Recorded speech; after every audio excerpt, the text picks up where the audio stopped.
కానీ ఒకటి మాత్రం పక్కా, ఇవాళ ముఖ్యంగా పెళ్లి చేసుకోబోయే అమ్మాయిలకి, నాకు కూడా 17 ఏళ్ల కూతురుంది కాబట్టి పెళ్లి చేసుకోబోయే అమ్మాయిలకి, పెళ్లి కావాల్సిన అమ్మాయిలకి, యువతకి, యువతులకి ముఖ్యంగా నేను చెప్పేది ఒకటే, మీ కాళ్ళ మీద మీరు నిలదొక్కుకోండి. ఆర్థికంగా మీరు ఇండిపెండెంట్ గా ఉంటే, ఫైనాన్షియల్ గా ఇండిపెండెంట్ గా ఉంటే తప్పకుండా సమాజంలో గుర్తింపు, గౌరవం అన్ని కూడా ఆటోమేటిక్ గా వస్తాయి. ఎంతసేపు మనం ఇంకెవరి మీద డిపెండెంట్ ఉండే పరిస్థితి ఉంటే, వేరే వాళ్ళ మీద ఆధారపడే పరిస్థితి ఉంటే మరి దానివల్ల వచ్చే ఇబ్బందులు మీరు అడగొచ్చు, మీ ఇంట్లో అమ్మని అడగొచ్చు లేదా పెద్దవాళ్ళని అడగొచ్చు, చెప్తారు.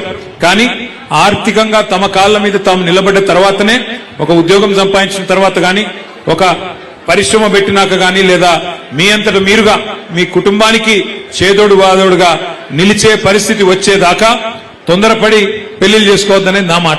ఎందుకంటే నా సూచన కూడా, ఎందుకంటే వాస్తవానికి ఎన్ని చెప్పినా తొందరపడి పెళ్లిళ్ళు చేస్తూ ఉంటారు మన దేశంలో.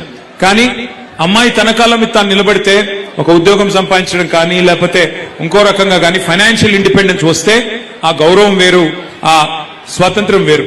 కాబట్టి తప్పకుండా ఈ మహిళా దినోత్సవం సందర్భంగా భవిష్యత్తులో మళ్లీ అధికారంలోకి మీ ఆశీర్వాదంతో వచ్చిన తర్వాత మరిన్ని కార్యక్రమాలు, భరోసా, సఖీ, షీ టీమ్స్, కేసీఆర్ కిట్లు, కళ్యాణ్ లక్ష్మి ఇట్లాంటి ఎన్నో కార్యక్రమాలు, వీహబ్ లాంటి కార్యక్రమాలు ఎన్నో చేసుకున్నాం.